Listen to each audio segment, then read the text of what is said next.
Hello, you're watching TelecomTV. I'm Guy Daniels, Director of Content.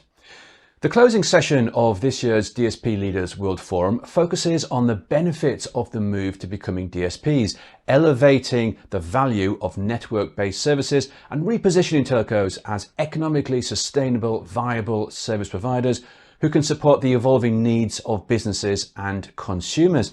Well, it's a tough challenge. And joining me now to provide a telco's perspective on this is Yogesh Malik, who is EVP and CTIO at Tele2 and also a board member of the NGMN. Hello, Yogesh, good to see you again. Let me first of all start by asking you, what do you see as the critical internal factors in ensuring a rapid and smooth transition from CSP to DSP in terms of technology choices and legacy integration, as well as cultural aspects? I think you're on the right topic. Thank you.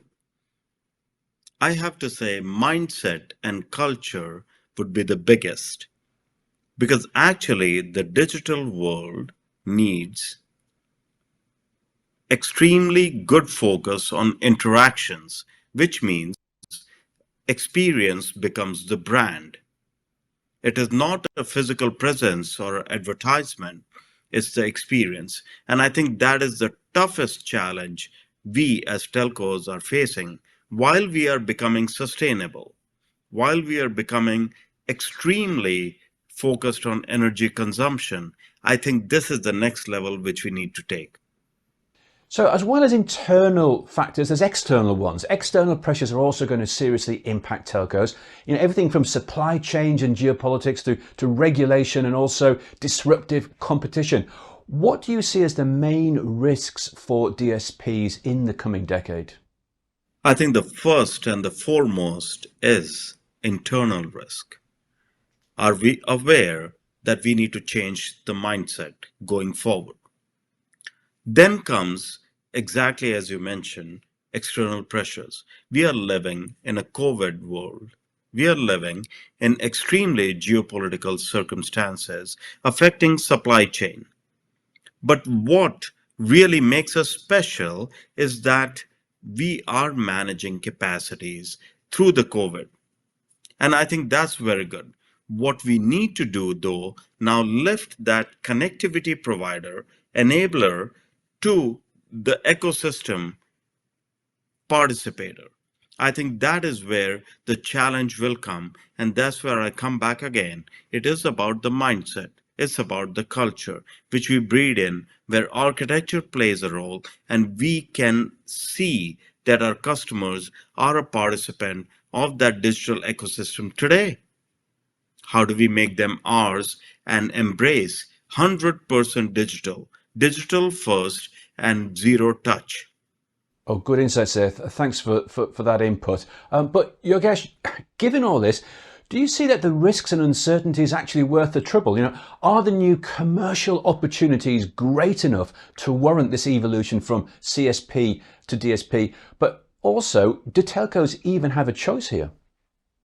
Yeah, I think you nailed it by yourself by saying, I don't think they have a choice. I don't think we have a choice. I don't think anyone has a choice. Digital is the future.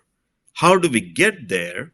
Do we remain connectivity, essential utility? Do we grow up to the next level and participate in that ecosystem which everyone is talking about today, which our generation is living today? And actually, our parents are also subscribing to the same thing.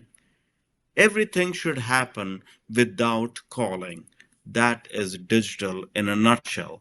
We get our receipt and refund, and we can unsubscribe to a service without calling anyone.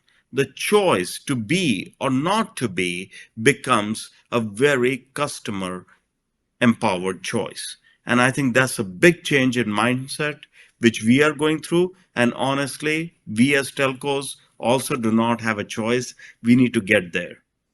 Yeah, we do indeed. And for those telcos who are committed to striving for a sustainable DSP future, what digital milestones do they need to hit? Because is this a progressive evolution that can be undertaken in a series of stages, or is it more like a sprint? Yeah, it's a marathon with multiple sprints on the way. And that makes it so tedious and so actually inspiring at the same time. So it's like you're running a marathon, but there are sprints on the way. The first sprint is the architectural sprint. Without a data architecture and without linking the data all the way to the latency of the flow to online, we will not be able to discover that. That's number one sprint. Second sprint is the way we organize. Is it hierarchical? Is it together? Do we focus together on certain features which are going to make difference on the payment, on the logging capacities, on the cyber securities? How do we do that? And then the third sprint, which is ultimate sprint, is a scale up. How do we scale up so that it's not only 40% digital, it's not only 50, it is 100%. And it will not take 5 years. We need to get ready faster. It's a long journey, long hard journey, Yogesh, and we have to be committed to it, as you say. For now, though, thank you so much for joining us today and sharing your views on the fast track to a sustainable DSP future. And you can watch all of our interviews and panel discussions from DSP Leaders World Forum 2022 right here on the TelecomTV website. For now, though, thank you for watching and goodbye.